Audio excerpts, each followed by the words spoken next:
You stand in the cereal aisle for 7 minutes, staring at 43 different breakfast options, and suddenly you want to cry. It's not about the cereal, it's about everything. The career change you've been considering for 2 years. The relationship you can't commit to or leave. The city you might move to. The book you might write. The life you might finally start living if you could just decide. Welcome to decision paralysis, the modern epidemic that's turning an entire generation into frozen observers of their own lives. You have more choices than any humans in history, and somehow, that's made choosing impossible. But here's what no one tells you. Your inability to decide isn't a personal failing. It's a predictable response to living in a world that's forgotten one crucial truth that philosophers discovered over 150 years ago. And once you understand it, you'll never struggle with decisions the same way again. Let me take you back to 1843, to a small coffeehouse in Copenhagen, where a melancholy young man named Søren Kierkegaard was writing something that would explain your exact predicament. He called it anxiety, not the clinical kind, but the philosophical kind. The anxiety that comes from having too much freedom. Kierkegaard observed something profound. The more options we have, the more anxious we become, because each choice eliminates all the others forever. Choose this career, and you can't choose that one. Marry this person, and you can't marry anyone else. Say yes to this life, and you say no to infinite other lives. He called this the dizziness of freedom, that vertigo you feel when standing at the edge of possibility, knowing that whatever you choose, you'll lose everything else you could have chosen. Sound familiar? You're experiencing what Kierkegaard predicted, a culture drowning in its own possibilities. But here's where it gets interesting. Kierkegaard identified 3 stages of human existence, and understanding them will revolutionize how you make decisions. First, there's the aesthetic stage. Living for pleasure, novelty, immediate gratification. This is the endless scrolling, the constant seeking of new experiences, the refusal to commit because commitment means missing out. Most people stuck in decision paralysis are trapped here, terrified that any choice will cut off their access to pleasure and possibility. Then there's the ethical stage, choosing to live by principles, accepting responsibility, committing to something larger than immediate desires. This is where most self-help advice tries to push you.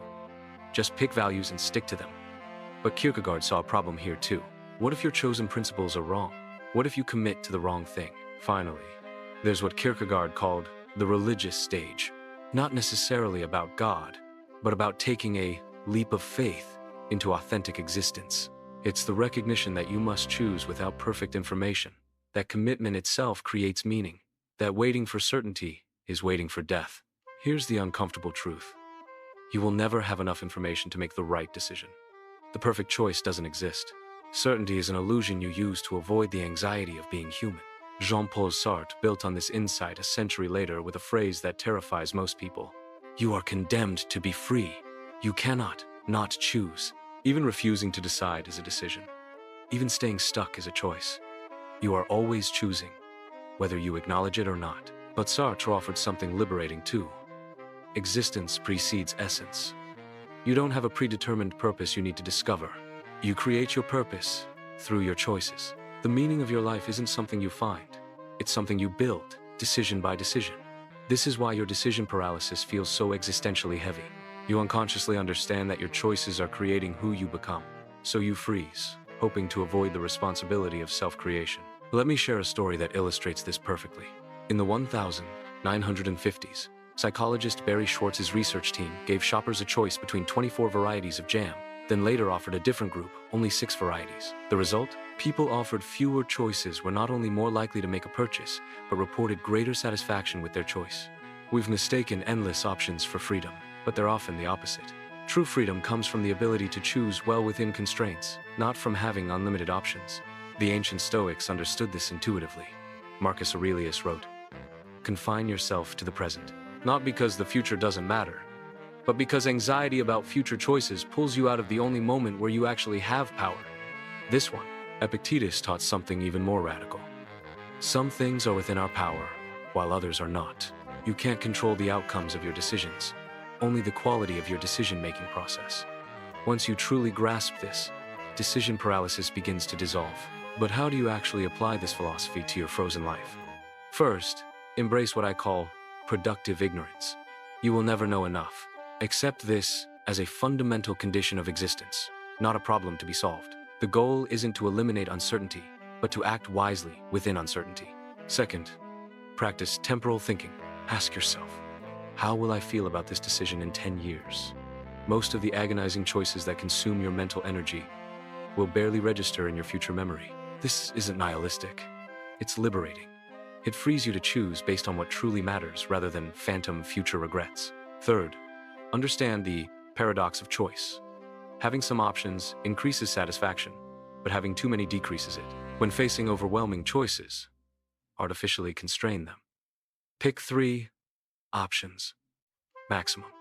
Set deadlines. Create your own limitations. Fourth, adopt what psychologists call satisficing instead of maximizing. Instead of seeking the absolute best option, seek the first option that meets your criteria. The maximizer spends months researching the perfect restaurant and enjoys their meal less than the satisficer who picks the first decent place and focuses on the company. Fifth, practice commitment bias intentionally. Once you decide, become biased toward your choice. Look for evidence that it was right rather than evidence that it was wrong. This isn't self-deception, it's self-fulfillment. Your commitment to a choice often matters more than the inherent quality of the choice itself. But here's the deepest insight. Your decision paralysis isn't really about decisions. It's about death. Every choice is a small death. The death of all the selves you could have been, all the lives you could have lived. Decision paralysis is death anxiety in disguise. You stay frozen because moving forward means acknowledging that time is finite, that you can't experience everything, that you are mortal. The existentialists called this authentic existence, fully accepting your mortality and choosing anyway. Not in spite of life's brevity, but because of it. Your choices matter precisely because you don't have infinite time to make them. Here's what changed everything for me. I stopped trying to make the right decisions and started trying to make generous decisions. Decisions that were generous to my future self, generous to the people I love, generous to the version of myself I want to become.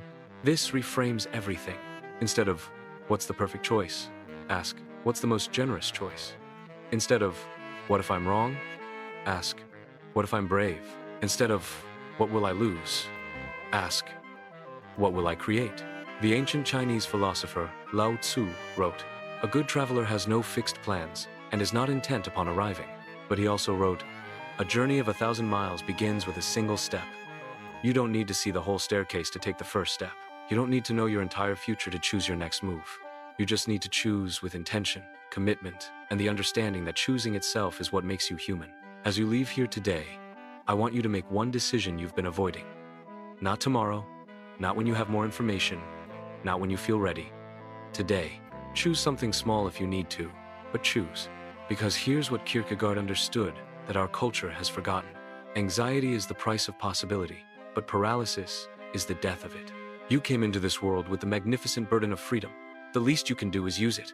Your paralysis isn't protecting you from making the wrong choice. It's preventing you from making any choice at all. And in the end, that might be the only real mistake.